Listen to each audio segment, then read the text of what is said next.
नमस्कार। देश और दुनिया की तमाम फटाफट खबरों में आपका स्वागत है। खबरों के लिए आपसे निवेदन की यदि आपने हमारे चैनल को सब्सक्राइब नहीं किया तो कृपया करके आपके अपने चैनल को सब्सक्राइब कर लें। आप सब्सक्राइब करते हैं तो हमें हिम्मत होती है सही और सच्ची खबरें पहुंचाने की आप तक, और वरना मीडिया में किस तरह की खबरें आपको दिखाई जाती है यह आप भली भांति जानते हैं। तो क्या है आज की बड़ी खबरें। पंजाब में हाल ही में आई बाढ़ से सबसे ज्यादा प्रभावित जिलों में अमृतसर, गुरदासपुर और कपूरथला शामिल है। बाढ़ से बेहाल इन इलाकों का जायजा लेने के लिए कांग्रेस नेता राहुल गांधी अमृतसर पहुंच रहे हैं। इस दौरे को लेकर स्थानीय प्रशासन ने तैयारियां शुरू कर दी है। कांग्रेस नेता राहुल गांधी का कार्यक्रम फिलहाल गोपनीय रखा गया है।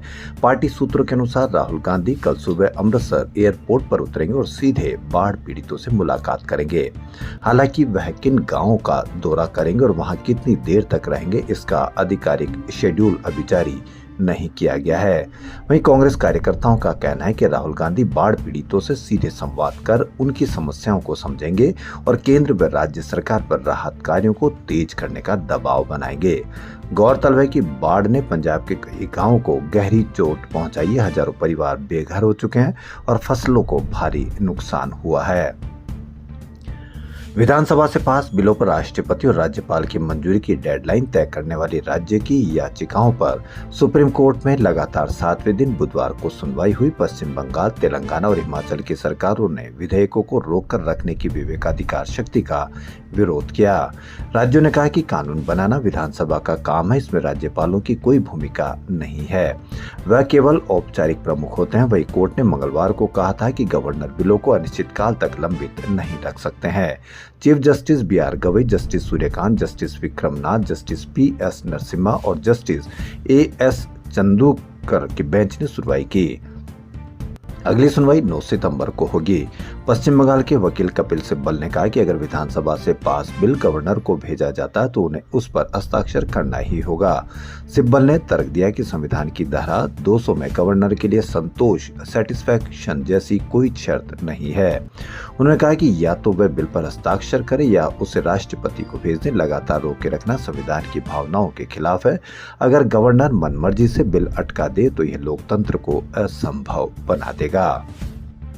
पंजाब में आज भी तेज बारिश जारी है। 23 जिलों में बाढ़ जैसे हालात हैं। 1200 से ज्यादा गांव में पानी भरा है। अब तक 30 लोगों की मौत हुई है। 3 लोग लापता हैं। अभी स्कूल कॉलेजों को 7 सितंबर तक बंद करने का फैसला लिया गया है। हरियाणा में झज्जर, हिसार, यमुनानगर, कुरुक्षेत्र और पंचकुला के कई हिस्सों में 3 से 5 फीट तक पानी भरा है। यहाँ के 200 से ज्यादा स्कूल बंद है। अंबाला के सैकड़ों घरों में 2 से 4 फीट पानी भरा हुआ है।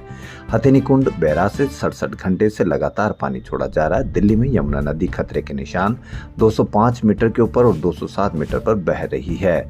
नदी के पास बना लोहे का पुल बंद किया गया। यमुना बाजार, तिब्बती बाजार, मोनेस्ट्री मार्केट समेत निचले इलाकों में पानी भरा है। यहां से 10,000 लोगों को रेस्क्यू किया गया है। दिल्ली में बुधवार को सभी स्कूल बंद रखे गए हैं। अहमदाबाद के सेवंथ डे स्कूल में 19 अगस्त को 10वीं के स्टूडेंट नयन संतानी की उसकी ही क्लासमेट ने हत्या कर दी थी। अब 15 दिनों के बाद वारदात वाली दिन का सीसीटीवी फुटेज सामने आया है। फुटेज में नयन लड़खड़ाते हुए पेट पर हाथ रखे एंटी गेट से वापस स्कूल में दाखिला लेते हुए दिख रहा है। स्कूल के अंदर जाकर वह जमीन पर गिर जाता है। इस दौरान स्कूल स्टाफ या सुरक्षा गार्डों की ओर से नयन की कोई मदद नहीं मिलती है। सभी खड़े होकर देखते रहते हैं। इतने में ही नयन की मां और एक अन्य महिला वहां पहुंचती है और ऑटो रिक्शा से उसे नजदीक के अस्पताल ले जाती है। हालांकि कुछ घंटों बाद नयन की मौत हो जाती है। आपने कहीं चर्चा देखी? बिल्कुल नहीं देखी होगी। पंजाब इन दिनों भारी बारिश और बाढ़ की गंभीर चुनौती से गुजर रहा है। कई जिलों के तमाम गांवों में पानी भर गया। लोग सुरक्षित स्थानों की ओर शिफ्ट किए जा रहे हैं और जिंदगी को फिर से सामान्य बनाने की कोशिश जारी है। इस कठिन समय में आम आदमी पार्टी अपने सामाजिक दायित्व और जमीनी प्रतिबद्धता को पूरी संवेदनशीलता के साथ निभा रही है। आम आदमी पार्टी के राष्ट्रीय संयोजक अरविंद केजरीवाल और मुख्यमंत्री भगवंत मान की जोड़ी लोगों के लिए एक मजबूत संबल और उम्मीद की सबसे बड़ी किरण बनकर सामने आई है।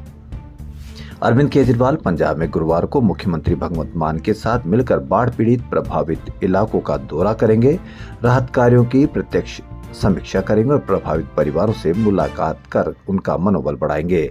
एक राष्ट्रीय नेता का स्वयं जमीनी हालात समझना और लोगों के बीच खड़े होना जनसेवा की उसी भावना का प्रतीक है जिसके लिए आम आदमी पार्टी जानी जाती है। बिहार में प्रधानमंत्री नरेंद्र मोदी की मां को गाली देने का मामला लगातार बढ़ता जा रहा है। अब इस पर आरजेडी नेता तेजस्वी यादव की प्रतिक्रिया आई है। उन्होंने कहा कि किसी की भी मां को गाली नहीं देनी चाहिए। हालांकि उन्होंने पीएम मोदी के पुराने बयानों को लेकर पलटवार भी किया। तेजस्वी ने कहा कि मोदी ने 50 करोड़ की गर्लफ्रेंड कहा था। हालांकि जब गाली दी गई उस समय राहुल और तेजस्वी मंच पर नहीं थे। अब इस पर तेजस्वी यादव ने जवाब दिया। उन्होंने कहा कि किसी की मां को गाली नहीं देना चाहिए, हम इसके पक्ष में नहीं है। प्रधानमंत्री मोदी ने लोकसभा चुनाव के दौरान प्रज्वल रेवन्ना का प्रचार किया था, जिन्हें रेप के मामले में कोर्ट ने दोषी ठहराया है। इसके साथ ही उन्होंने कहा कि पीएम मोदी ने हिमाचल प्रदेश में एक रैली के दौरान शशि थरूर की पत्नी को 50 करोड़ की गर्लफ्रेंड कहा था। वहीं बिहार की एक जनसभा में पीएम मोदी ने नीतीश कुमार के डीएनए पर सवाल उठाते हुए कहा था कि नीतीश कुमार के डीएनए में ही गड़बड़ी है। तेजस्वी यादव ने आगे कहा कि विधानसभा के अंदर बीजेपी के विधायकों ने मुझे गाली दी थी।